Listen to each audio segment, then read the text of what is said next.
Meet Billy the Kid Dip, two-time featherweight and super featherweight champion of the world and an international boxing sensation. Yet despite all the glitz and glamour that comes along with being a former two-time world champion, there's an untold story that Billy hides behind his all-too-familiar smile. We sat down with him to uncover the painful hidden truths of what it means to be a former champion of the world. To many, becoming world champion is an accomplishment like no other, and to Billy, this was no different. Tell me about the moment you became world champion for the first time. I could not believe it. It's like that moment had finally come, like I was now champion of the world. It was like, for me, it was like, oh my, such a proud moment because my brother's gonna go to school now and tell his friends that his brother's a champion of the world. I remember this one moment where I got up on the corner post and I told him to give me the belt and the crowd was awesome and I put the belt up like that and the whole crowd just erupted like, yeah. And I was like, champion of the world, you know what I mean? Two-time champion of the world in the history books. To be crowned world champion twice is a feat not many can attest to. But for Billy, it was a dream turned reality. So can we hold that now? Yeah, for sure, no doubt. So this is it right now. You got the leopard skin and all happening. Yeah. Let's put it on, So that's it, that's the bad boy. That's right there.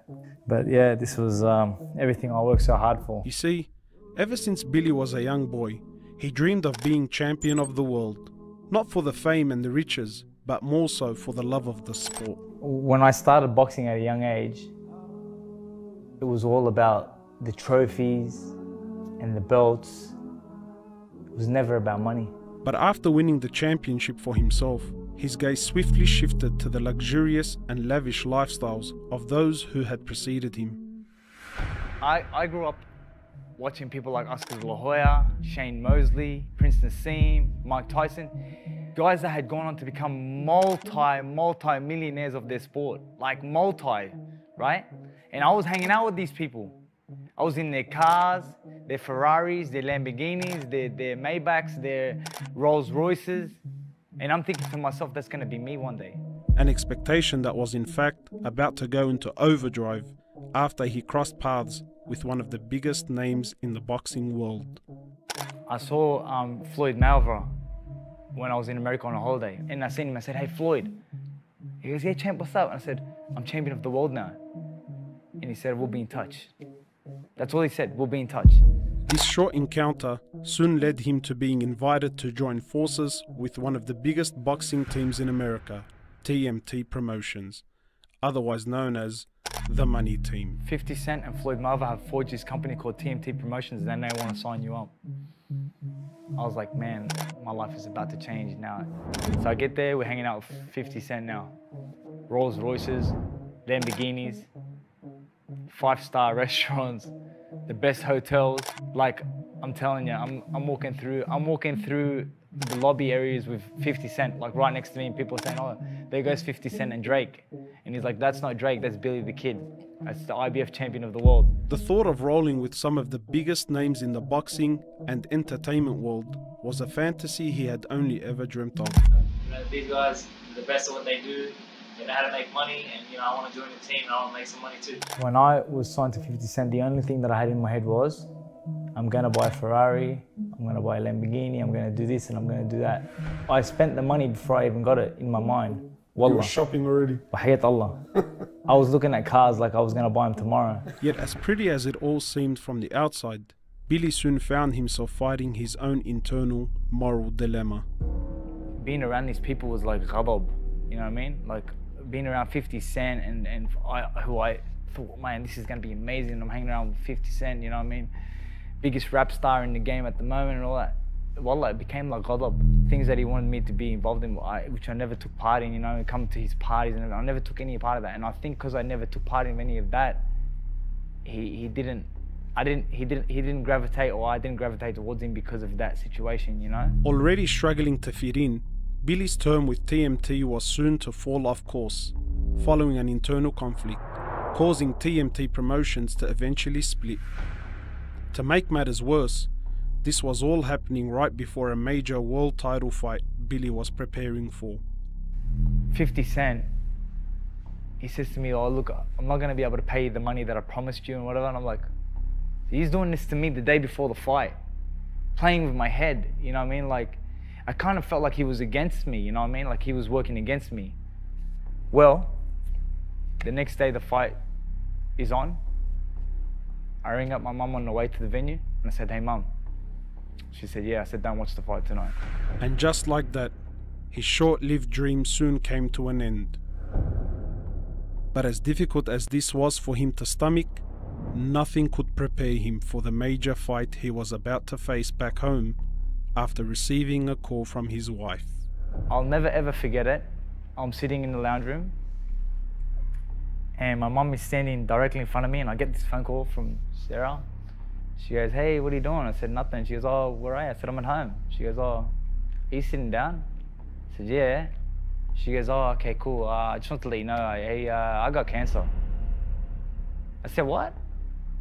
She goes, I've got cancer. And I was like, you're joking. And then she just burst into tears, started crying. And I was like to my mom, I go, she's got cancer. And my mom's like, oh my God. 2 months and 10 days later, his wife sadly passed away, leaving Billy grief-stricken and at the lowest point in his life. I'm so confused. Tell me what's happened. So many voices in my head. The saddest part I remember of this whole experience was I remember her father. It was like, he said to the doctor, he goes, his exact way of doing it was like, what do you mean? What do you mean? What is it, money? You guys need money? Because I have money, I could, whatever you want, you know? And they were like, sir, it's got nothing to do with money or anything. We've done everything we can for Sarah and, you know, we don't think she'll be with us much longer. And the only thing going through my mind was, what good is money now? He never expected the love of his life to be taken away so soon. Yet just as Allah gives, Allah takes away. And it was a lesson that Billy learnt the hard way. The trauma that came after that is something that I wish I could turn the clock back on, you know what I mean? Because there was so much trauma that came after that point of her death, you know, like things like that I experienced, you know, like for the first time I actually went into a grave and buried Sarah. And I was just thinking, man, how did this happen? But I know life goes on, they will leave me. Well, like for 6 weeks straight after her death, I was a regular visitor of the cemetery, possibly 2 to 3 times a day. And I wouldn't tell anyone I was going there. I would just go there and sit there by myself. Dealing with this loss was no doubt the biggest fight Billy had seen in his career thus far. Yet by turning to his religion and reviving his connection with Allah, he was able to make it through. The only calmness that I would find in my life is through salat. That's the truth. I'm not just saying this because it's the right thing to say, but I'm telling you the truth. Anytime that I was feeling pain or hurt or upset about something, I felt like, you know what, I'm just gonna salat and just, I'm gonna ask Allah, help me, take this sorrow away from me, help me, you know, and after Sarah's death, wallah, the sorrow lasted for a long time. How has being a Muslim helped you throughout your life? I believed strongly because my father had instilled us that nothing in your life happens without the will of Allah subhanahu wa ta'ala. And everything that you face is a test, and any calamity that you face is just a test, and it's just about doing your best to come out better on the other side. It's a test, everything's a test. And Sarah's death was a major test for me. Losing fights was a big test for me. And I just felt like I got through them because, you know, because I remained steadfast and I stayed on my belief that, khalas, this is what Allah had willed for me. You see, all along, Billy thought being world champion would promise him a life of riches and happiness. Yet through his roller coaster of a journey, he has slowly come to realize the bitter reality. And you know what I used to say? Just this preparation for a lifetime of happiness. Because I believed that this belt was going to bring me a lifetime of happiness. And then Allah showed you the happiness doesn't come through a title, you know what I mean? Comes from Allah. That's right. You know what I mean? As a boy, Billy used to spend his days praying to be champion of the world. Yet today, he prays for something completely different. What do you pray for now?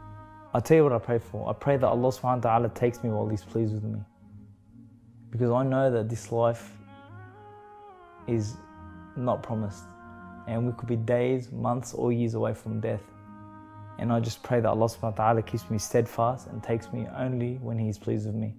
Because this dunya means nothing. It really doesn't. You know what? You just do the best you can, inspire as much as you can, fear Allah as much as you can, and hope for Allah to take you in a time when you're ready. I ask Allah that He gives you what you ask Him for. Ameen. And more. May Allah reward you, Mom. Thank you for this opportunity, Billy. We all have stories to tell, and I pray that this was a story that will remind you and I of our true purpose in life.